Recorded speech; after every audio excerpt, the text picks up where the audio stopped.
Oh, Marco Luciano first, because Kyle Harrison, I got some thoughts on him. And look, I do like his resiliency. I think he showed it a lot yesterday. He's got some toughness to him. He ain't no punk. With the De La Salle, he's a Bay kid. He's not a punk. But right now, I don't see that it factor in his game right now. FP, I was listening to him yesterday when he came out final pitch with Willard and Dibs yesterday, and he talked about Kyle Harrison. He's not, you mentioned this too. He's not pitching. He's just throwing. He's just throwing up there. He's trying to throw the fastball. His secondary pitches don't seem to be working at all. They're inconsistent. We talk about Blake Snell being inconsistent. I do believe Blake Snell will find it. He's shown a track record in which he can find it. Now, if he doesn't, then, it is what it is. But I believe he has what it takes to find it. Kyle Harrison, this is his first time going around the major leagues. And obviously last year, they didn't stretch him out at all. He gets to 5 innings and he wilts. But yesterday, he gave up 12 hits in 5 innings. 12 hits. On top of that, a walk. So 13 base runners, Shasky. So the Harrison thing is interesting. Again, a young player. Yep. High school drafted into the bigs. And I think there used to be this stigma with college. If you went to college straight out of high school, not that you weren't a good player or anything like that. It's just if you're really, really, really, really good, you take the money and you go straight out of high school. I'm looking at it now and I'm saying to myself, what are the better facilities? I follow the SEC for baseball. Right. Have you seen Tennessee and Georgia? Oh, and LSU and Vanderbilt? Have you seen these facilities? They're top of the line. So I look at someone like Paul Skeens, and I ask myself, would Paul Skeens have been, this is the guy from Pittsburgh, would he have been better served going straight out of high school or going the college route that he went? It's like going to LSU and getting all those eyeballs on you helped you out. The regiment, throwing every 6 days and pitching deep into games, competing at a high level, going up against metal bats. And LSU, for many, many years, who's their longtime manager? Skip Bertman, I want to say. They have a legacy. They have a legacy. They were setting attendance records. You're getting sold-out games at Tennessee, in Arkansas, Mississippi State, Mississippi. You see the way their baseball fields are structured and set up. LSU, they're packed every single night. Then you get to Omaha playing in the College World Series, and you're playing in front of 25,000, 30,000 there. So, and then you mentioned the facilities. They've been building those facilities. So, I don't know, is there a difference between Sacramento and LSU? Absolutely. That's what I'm saying. Yeah. Absolutely. So, Harrison went straight out of high school, and I just think that his game isn't as refined as we would want it to be at this point. And I could, for example, the nutrition is better at LSU. Right. I'm just using Paul Skeens because he's the hot shot. He's younger. He's a year younger. He looks physically more fit. He looks like a more well-developed player. Now, he's also the number 1 or number 2 pick. He already looks like one of the best pitchers in baseball. Yeah, but he looks almost like a finished product, right? And so I'm watching him and I'm watching Harrison. Harrison didn't get stretched out. If you look at his game logs in the minors, 3 innings, 4 innings, 4 innings, 3 innings. I'm like, how is my 12U team racking up more pitch counts in a week than him? Why is that? Why didn't he get stretched out? I think that they were just trying to be really cautious. But I also look at it look at the single A structure and the coaching staffs and all that. And my point that I'm getting at is I still believe he's really raw. I don't think it's a fault of the Giants. I think it's a flaw in minor league baseball currently where you think you can develop your guys, but when you're going over 4 levels, and you've got all these thinned out coaching staffs and you don't own the facilities and you don't run the entire practices and all that stuff, you're not as hands-on as you want to be. He's learning more right now with Logan Webb and with the major league staff than he'll ever learn in the minors. Well, that's not good. I agree. Good because as we get deeper and deeper into the season, and Robbie Ray could be coming back at some point. Alex Cobb could be coming back at some point. But right now, you hope they come back. Exactly. Because I don't know if I could get a consistent 5 innings from Kyle Harrison. So what does that mean for him in the second half of the season? Is he a bridge guy? Yes. Does he become an 8th inning guy? Does he become a 7th inning guy? Does he become a lefty specialist? Because right now, he is scuffling. He'll keep the Giants in games for the most part. Yesterday it was 4-0. It felt like it was over. You got your series win already. The Phillies are desperate to not get swept. But I still get that, okay, he's growing. He's trying to learn how to pitch. Because right now he's not pitching. He's just throwing. He's just throwing stuff up there. And I don't think his fastball is elite enough to just blow guys away.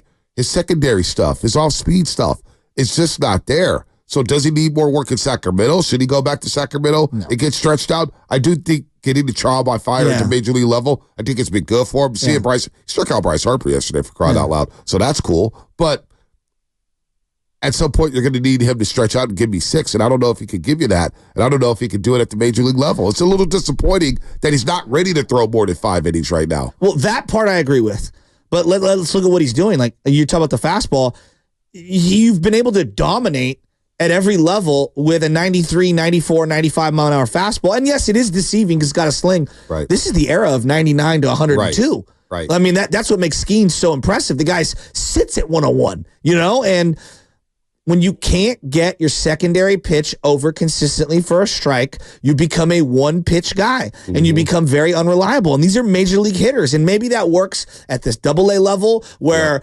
guys aren't going to sit on one pitch. But when you can't get that slurve over and that curveball over, and you can't get the changeup over or a slider over for a strike, guys are sitting on fastball, and when you can't locate the fastball into the strike zone, you're going to have to come in on guys, and they're sitting, waiting for a 93-mile-an-hour fastball. Newsflash, big league players, they can hit 100. Right. They will tag 93. They will tag it all day long. And so, to your point right now, like the art of pitching, what is the art of pitching? It's keeping people unbalanced. That's why Greg Maddux has a 350 wins. So if I can get my curveball over for a strike and I get my slider over, I don't know what's coming. Right now, he's very predictable. Yep. You lay off the breaking stuff and you sit fastball in. It's pretty straightforward to me. Yeah, and he's got to fix that in a heartbeat here as we get deeper and deeper into the season. So, FPZ said it. He's throwing, not pitching. And the great pitchers, you mentioned Greg Maddux. What was so special about Greg Maddux? He made his balls look like strikes, right?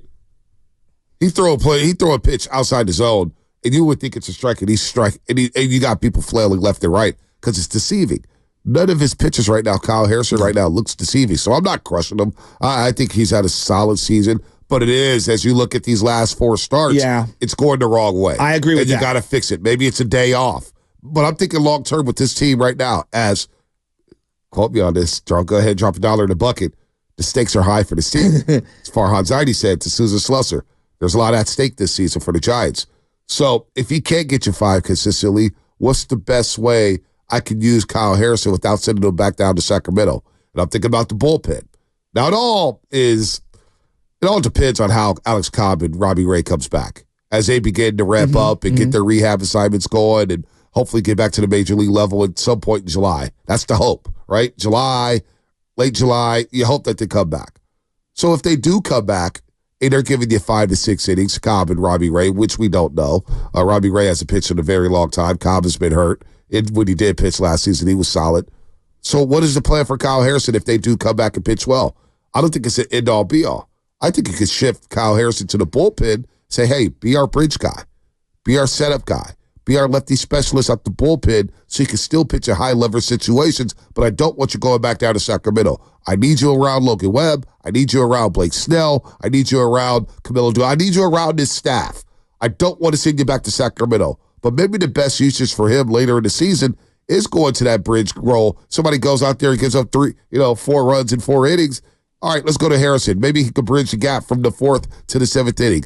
I don't know. I'm trying to think outside the box here I like on it. how not to send the kid back to Sacramento because I think that would be a blow to his confidence. Because honestly, if those guys were healthy, Robbie Ray and Alex Cobb, I do think he would be going back down to Sacramento because he's not quite stretched out the pitch deep into a baseball game. Yeah. But if knowing that they're coming back later in the year, they may not be right. Keep Kyle Harrison around, but maybe you shift him to the bullpen and have him eat up 2 innings here and there to kind of limit his wear and tear or his usage rate in his first season in the bigs. So, I think you're on to something here. I believe they're going to stick with him for as long as they can. To me, the number is not necessarily like when Robbie Ray and those. It's kind of like 140, 150, and that's innings pitched. So, like right now, he's at 65 innings pitched. Right. I bet if they asked themselves internally through 12 starts, they probably wanted that closer to 75 innings pitched. But that we're splitting hairs here. I look at someone like Tim Lincecum and Matt Cain. Matt Cain was the high school guy. Tim Lincecum was drafted out of Washington. Matt Cain's first full season, full season. He was 21 years old. He went 13-12, 190 innings. Yep. That feels aggressive for Harrison, considering that the workload has never really been close to that. So then let's look at Lincecum, who was I think, more refined player coming into the league than even Matt Cain. His first full season at 23 years old, 24 starts, he was 7-5 through 146 innings. That to me is kind of like what I'm looking for template. Harrison. Yeah. You know what I mean? Like right now, what is he, 4-1, 4-2? 4-2. I think they've gotten lucky here because he hasn't pitched that great. He hasn't pitched that great. But that being said, he's a 22-year-old player that I believe is kind of learning on the fly, and I think they've made the assessment it's best for him to learn at the feet of Logan Webb, and I kind of agree with him on that. Yep. So he had to start against Colorado at Coors Field, seven shutout innings where he gave up the four hits and he had the 2 strikeouts. That was his best start by far this season. But since then, Cincinnati, 5 innings, 5 walks, 3 hits, 3 runs. It's not good enough. You play Colorado again, Giants are able to back him up by scoring 14 runs, but he gives up the 5 hits, the 3 runs, and he walks 2. His last start in New York City, Friday night, gave up the 6 hits, the 5 runs, the 2 walks, 6 strikeouts, but only 5 innings. He's not consistent enough. No. Dude, does he look like the number 2 prospect? In terms of pitching prospects, he was the number 1 rated lefty prospect in baseball heading into this season or whatever. Does he look like that to you? No, he doesn't. He doesn't look like he has that it factor right now. Now, it may develop. Yeah. But the it fastball, the height that was surrounding Kyle Harrison from De La Salle High School, and the hype, because I remember talking to you and Mark Goylord about it. I was like, so what if the Angels came and said, we want Kyle Harrison straight up for Shohei? It's like, no, don't do it. Shohei's going to be a free agent or whatnot. And I would have done it in a heartbeat. I don't mean to do that to the young man. He's from De La Salle. He's a local kid. His family is around here. I don't like doing that. I try to stay away from that stuff, but it is what it is. You talk about Shohei Ohtani, I'm talking about trading guys. By the way, Jalen Waddle, 25 years old, just signed a 3-year, $84 million deal with the Dolphins, $76 million guaranteed. What does that mean for Ayuk? Well, I'm sure Ayuk's going to come out with an Instagram post any minute now. Dancing, doing the Texas two-step, whatever it is he may be doing. But he is sitting there smiling ear to ear saying, somebody's going to give me money. And I look at the Ayuk because I'm not going to lie to you. As we head into June, I'm a little concerned about this one. I'm a little concerned about Ayuk. Okay. And the 49ers. I'm a little concerned about that. But Jalen Waddle, 3 years, $84 million, 76 guaranteed.